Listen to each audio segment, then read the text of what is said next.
მამუკა მდინარაძეს თქვენ კანცელარიაში იქნებით ორივე ხედავთ კონკურენტად. არავითარი კონკურენცია ჩვენ შორის არ არის, არასდროს არ ყოფილა და არც იქნება. ირაკლი კობახიძე და მამუკა მდინარაძე მომდევნო კვირიდან მთავრობის ადმინისტრაციაში გავლენებს გაიყოფენ.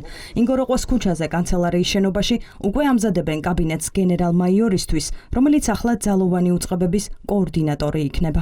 უფრო დაწინაურდა? რეალურად ფორმალურად შეხედავთ თუ არაფორმალურად, ეს არის მაღალი რანგი, შეიძლება ითქვას კიდეც, რომ არის უფრო მაღალი რანგი, მიუხედავად იმისა, რომ თავისთავად სახელმწიფო საფრთხების სამსახურის უფროსი არის ძალიან მაღალი გამორჩეული მაღალი რანგის თანამდებობა, ამის მიუხედავადაც შეიძლება ითქვას, რომ კოორდინაციის ფუნქცია არის კიდევ უფრო მეტად გამორჩეული. კობახიძე ირწმუნება, რომ დინარაძის გათავისუფლება გადაწყვეტილი იყო მაშინაც, როცა რამდენიმე საათით ადრე მას გენერალ-მაიორის წოდება მიანიჭა. ეს 7 თვეში უკვე მე-7 წოდება იყო. ამბობს, რომ ყველას იმსახურებდა. მაშინ რატომ გაუშვეს? ჩვენ მიგვაჩნია, რომ ბატონი მამუკა მდინარაძე იმსახურებდა ამ წოდებას. მას ჰქონდა ძალიან მნიშვნელოვანი ფუნდამენტური ცვლილებები და მიღწევები, როგორც სისტემური გადახალისების კუთხით, ინსტიტუციური გაძლიერების კუთხით. ასეთი წარმატებული თუ კი იყო, რატომ მოხდა, რომ 6 წლის გარანტიით დანიშნული პირი გაათავისუფლეთ არასრულ 8 თვეში? დღეს ის არის სახელმწიფო მინისტრი, რომელსაც აკისრია სახელმწიფო სამართალდამცავი ორგანოების კოორდინაციის მოვალეობა. დინარაძე ჩაიბარებს ძალოვან მიმართულებას და იქნება ვიცე-პრემიერიც. რაბედიელის თავად პრემიერს კობახიძეს მისი ცვლილების შესაძლებლობაზეც ვკითხეთ. პირდაპირი პასუხი არ ყოფილა. გითხრა, რომ როტაციის შესახებ ინფორმაციას წინასწარ არასდროს გაამხელენ და ასე დატოვა გაურკვევლობა სამომავლო ცვლილებებზეც. შეიძლება უახლოეს პერიოდში ირაკლი კობახიძესაც მოუწიოს პოსტის დატოვება. ეს კითხვა თქვენ დამისვით საპარლამენტო არჩევნების წინ, მუნიციპალური არჩევნების წინ, საპარლამენტო არჩევნების შემდეგ. ამ ციკლში იყო კითხვები, რომ შეიძლება პრემიერს მაშინაც ჩემზე მეკითხებოდი. ყოველ ჯერზე, როდესაც თქვენ მთავრობის ადმინისტრაციას გითხავთ ცვლილებების შესახებ, მთავრობის ადმინისტრაცია გეტყვით, რომ ცვლილებები არ იგეგმება, ვიდრე ცვლილებებს არ წარუდგენ საზოგადოებას. როგორც ჩანს, ცვლილებების შესახებ გადაწყვეტილება მხოლოდ მათ იცოდნენ, ვისაც ეს ცვლილება შეეხო. კობახიძე ამტკიცებს, რომ ამაზე გუნდი 2 კვირა მსჯელობდა, თუმცა ფაქტია, რომ გადაწყვეტილება მინისტრებმაც კი ეკრანიდან შეიტყვეს. ეს არც დაუმალავს სოფლის მეურნეობის მინისტრს. თქვენ პირადად როდის გაიგეთ, რომ გადაადგილებები მოხდებოდა მთავრობის წევრებს შორის? ბრიფინგიდან. ნახეთ როგორ არის, არ ვიყავი საქართველოს შესაბამისად. თავისთავად ცხადია, ყველა ის პროცედურა და პროცესი, რაც უნდა იყოს გავლილი ყოველთვის გუნდურად, არის ხოლმე გავლილი. ცვლილებები მხოლოდ მდინარაძეს არ შეხებია. აჭარის მთავრობის მეთაურის პოსტს უკვე მეორედ დაიკავებს ზურაბ პატარაძე. ის სულხან თამაზაშვილის შემცვლელად უკვე წარადგინეს.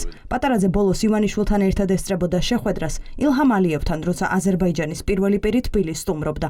საქართველოს მეხუთე პრეზიდენტი ფიქრობს, რომ ოცნებაში საკადრო კრიზისია. ივანიშვილს ახლის შეთავაზების რესურსი აღარ აქვს და არც არავის ენდობა იმდენად, რომ ერთ თანამდებობაზე დიდხანს დატოვოს.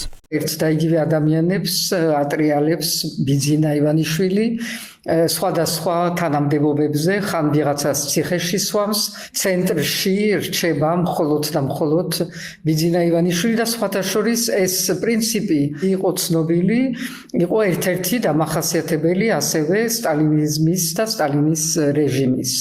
იმისთვის, რომ არავის არ ქონოდა განცდა, რომ იყო აუცილებელი იმ ადგილას, რასაც იკავებდა და შეუცვლადი ბიძინა ივანიშვილი მის ირგვლივ მყოფ კადრებისგან პრაქტიკულად არავის არ ენდობა, ვიღაცას იმორჩილებს ბოლომდე, ეს არის კობახიძეს როლი, რომ იყოს სრულიად დამორჩილებული. არავინ არ უნდა დაიჯეროს, რომ ის ფული, რაც იშოვა ბიძინას რეჟიმის მეშვეობით, ის ფული მას მაინდამაინც დარჩება. არც პარტია აღარ არსებობს რეალურად როგორც პარტია, არსებობს ადამიანები, რომლებიც არიან შეკრებილნი ბიძინა ივანიშვილის ირგვლივ, უკვე იდეოლოგიური ბმა ნაკლებად შეიმჩნევა და დღეს უკვე არის ნიშნები, რომ შეიძლება ეს გადავიდეს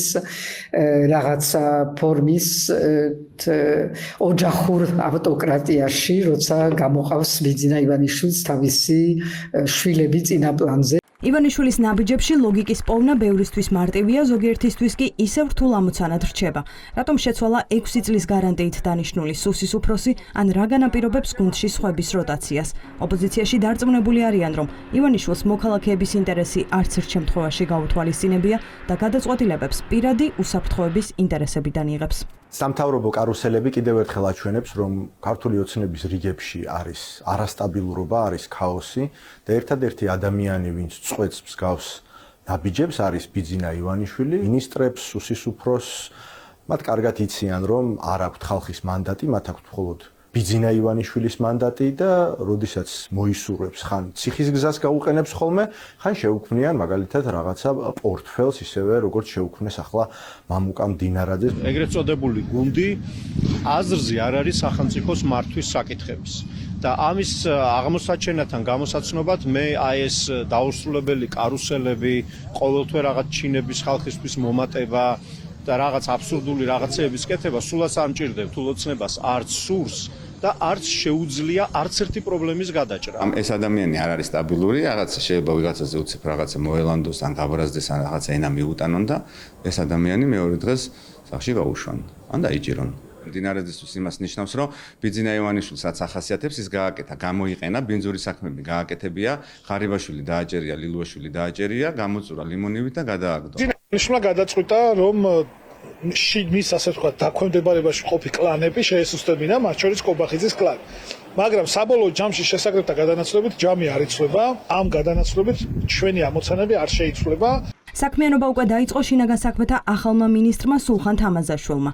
ის დანარჩენებისგან განსხვავებით ივანიშვილის ოჯახთან დაახლოებული და ნდობით აღჭურვილი პირია.